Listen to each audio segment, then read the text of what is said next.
सोचो इंडिया के हर कोने में कंस्ट्रक्शन बूम चल रहा है। बिल्डिंग्स, हाईवेज, ब्रिजेस, सबको सैंड चाहिए। पर क्या हो अगर मैं बोलूं कि एक पूरा स्टेट का sand supply money laundering racket बन चुका था। कर्नाटका में एग्जैक्टली यही हुआ। Truck route spoof, GPS cheat, invisible delivery.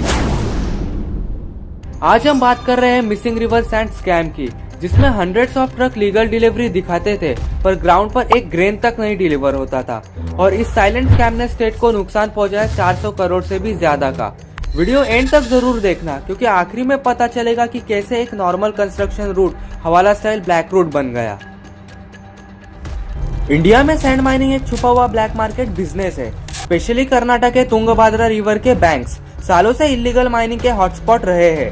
Paper में सिस्टम सिंपल लगता है, पर जब माइनिंग माफिया, कॉन्ट्रैक्टर्स और ऑफिशियल मिल जाते हैं तो ये लीगल साइकिल तुरंत इलीगल लॉन्ड्रिंग लूप बन जाता है।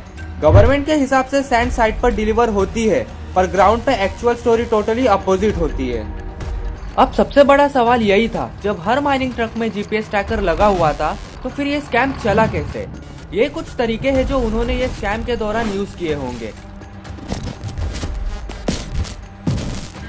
जो रूट जीपीएस स्क्रीन पर दिख रहा था वो रियल रूट होता ही नहीं था।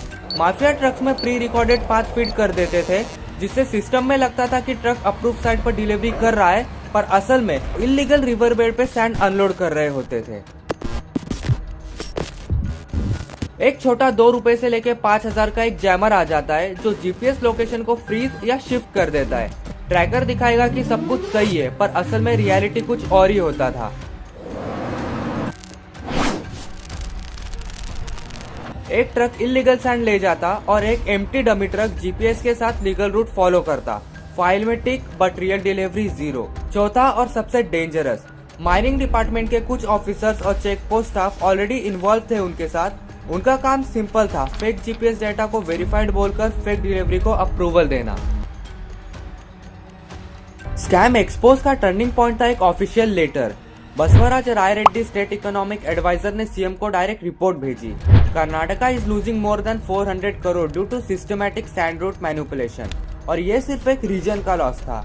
एनजीओ स्टडीज ने कंफर्म किया कि दक्षिणा कन्नड़ा एंड उडुपी डिस्ट्रिक्ट में एनुअल लॉस अप्रॉक्स 850 करोड़ तक हो सकता है। स्कैम का इम्पैक्ट न सिर्फ फाइनेंशियल था, एनवायरमेंट का डिवास्टेशन अलग। रिवर्स के बेड इतने डीप हो गए कि ग्राउंड वाटर लेवल नीचे चला गया। सेवरल रिपोर्ट्स में मेंशन है, इलीगल सैंड माइनिंग से पूरे विलेजेस फ्लड रिस्क या ड्राफ्ट रिस्क में आ गए थे। और सबसे स्केरी चीज, जीपीएस ट्रैकिंग पर भरोसा नहीं किया जा सकता। सिस्टम कंप्यूटर पर क्लीन दिखता है, ग्राउंड पर 0 डिलीवरी। अनआंसर्ड क्वेश्चन आज भी बचे हैं। कितने ट्रक इस रैकेट के पार्ट थे? सैंड का रियल डेस्टिनेशन क्या था? क्या इस सैंड रूट से कैश कॉन्ट्राबैंड भी फ्लो होता था? कितना पॉलिटिकल प्रोटेक्शन इन्वॉल्व था? अगर तुम फिश हवाला स्कैम या ड्रग म्यूल समझते हो, एग्जैक्टली वैसे ही यहाँ सैंड एक करियर बन चुकी थी।